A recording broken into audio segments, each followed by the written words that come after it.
Choose your slave. Radio Talks Podcast. Radio Zoo.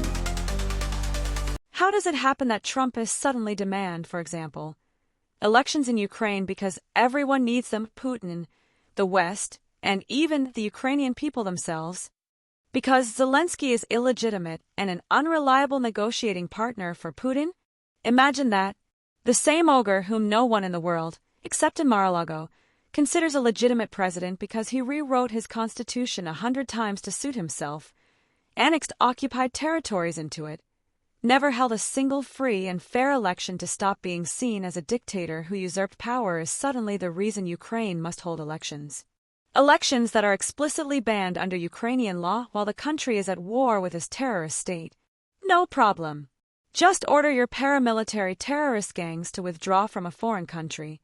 And not only will life there start returning to normal, but elections will be held immediately.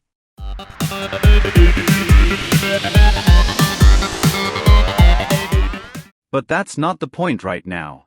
The real question is, where did Trumpists suddenly get this obsession with holding elections in another country?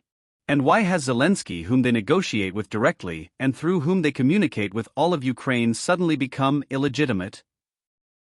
Here's why. Straight from a Radio Liberty broadcast, where two so-called liberal Russians, sitting in the US like slaves, willingly brand themselves with the marks their overlords assign them. They agree that they are agents, defective, inferior, unworthy of the empire, and desperately want Ukraine, as their supposed colony, to behave the same way. Because if they, the enlightened people, do it, then the cockholes, a slur for Ukrainians, must do it even more.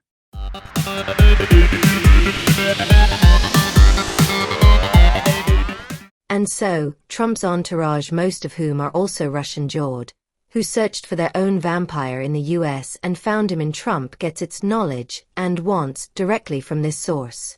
Hence all these demands for elections, concessions in violation of international law, blackmail in favor of autocracies, and other absurdities that have nothing to do with law and everything to do with the mafia-style understandings of the Russian world.